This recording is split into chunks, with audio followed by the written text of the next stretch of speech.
Hello guys, welcome back to my channel cooku with me by Payel.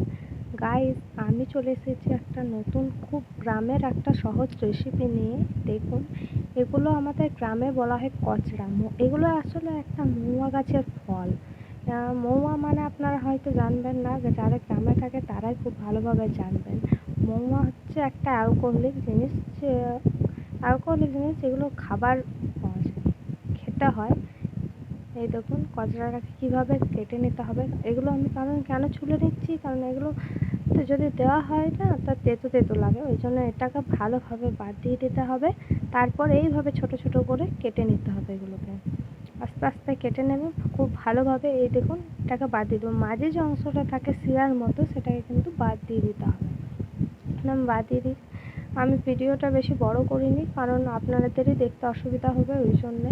দেখুন, এই দেখুন, এটা হচ্ছে মৌয়া গাছের ফলটা। ফলের ভেতরে এটা বীজ থাকে।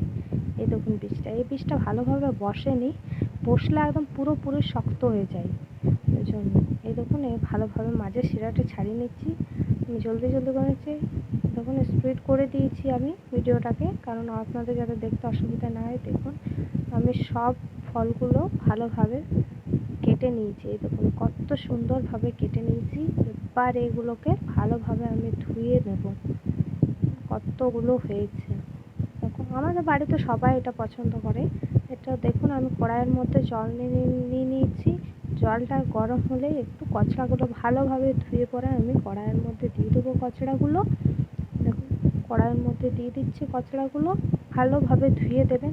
আর হ্যাঁ, এমনভাবে এটার মধ্যে আপনি 1.5 গ্লাস জল দেবেন। গ্লাসের একটা পরিমাণ মতো গ্লাস নেবেন, গ্লাসের মধ্যে আপনি 1.5 গ্লাস জল দেবেন, কারণ এটা জলটা একটু আপনাকে ছেঁকে বাদ দিতে হবে, নাহলে কিন্তু এটা একটু তেতো তেতো ভাব লাগবে খেতে।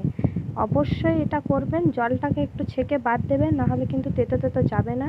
আমি দেখুন স্বাদ অনুসার নুন দিয়ে দিয়েছি, আর 1 চামচ মতো হলুদ দিয়ে দিয়েছি। ভালোভাবে নেড়ে আর এটাকে আমরা এবারে ঢাকা দিয়ে দেবো 15 থেকে 20 মিনিট মতো সেদ্ধ হওয়ার জন্য। গ্যাসের ফ্লেমটাকে একটু লো রাখবেন, মিডিয়াম ফ্লেমেই রাখবেন, যাতে ভালোভাবে। দেখুন, আমার কচড়াগুলো কিন্তু ভালোভাবে সেদ্ধ হয়ে গেছে। এই দেখুন, দেখবেন যাতে ভালোভাবে সিদ্ধ হয়ে যায়। যদি সেদ্ধ না হয়, একটু টাইম লাগে এটা সেদ্ধ হতে। যদি সেদ্ধ না হয় তার একটু জল দিয়ে দেবেন। আমি যতটা পরিমাণ বলেছি জলটা, ততটা পরিমাণ দিলে কিন্তু ঠিক সেদ্ধ হয়ে যাবে। এই দেখুন, আমি নিয়ে নিয়েছি কচড়াগুলো সব একটা থালার মধ্যে উঠিয়ে রেখে নিয়েছি। এই দেখুন, কড়াইটা কিন্তু এতটাই জল ছিল, আমি ছেঁকে বাদ দিয়ে দিয়েছি। তারপর বাদ দিয়ে গ্যাসের মধ্যে আবার আমি কড়াই চাপিয়ে দিয়েছি। চাপানোর পর দিয়ে দিয়েছি কয়েকটা মতো সরষাটাকে আমি আগে শুকনো কড়াইয়ে ভালোভাবে ভেজে নেব। তারপর এটা গরম করে নেবো ভালোভাবে। দেখবেন সরষাগুলো আস্তে আস্তে না ফুটতে শুরু হয়ে গেছে।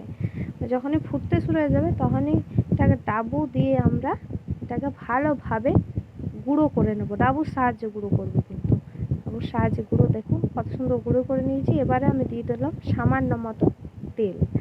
যেমন সামান্য মতো তেল দিয়ে দিয়েছি। এবারে এটাকে সর্ষেগুলোকে একটু করে ভেজে নেব। তারপর দিয়ে দেবো থালায় উঠিয়ে রাখা কচড়াগুলো। এই দেখুন দিয়ে দিয়েছি কচড়াগুলো, থালায় উঠিয়ে রেখেছিলাম ওগুলো ভালোভাবে ভেজে নেব। কিন্তু খুব বেশি ভালো গোল্ডেন ব্রাউন করবেন না, কারণ তাতে না শক্ত শক্ত হয়ে যায় খেতে। ওই জন্য একটু মতোই ভেজে নেবেন ভালোভাবে, আস্তে আস্তে ভাজবেন, তাই কিন্তু শক্ত হতে দেবেন না। 10-15 মিনিট মতো ভেজে নিয়ে আর আপনি নামিয়ে দেবেন নিচে। খুব সুন্দর লাগবে খেতে।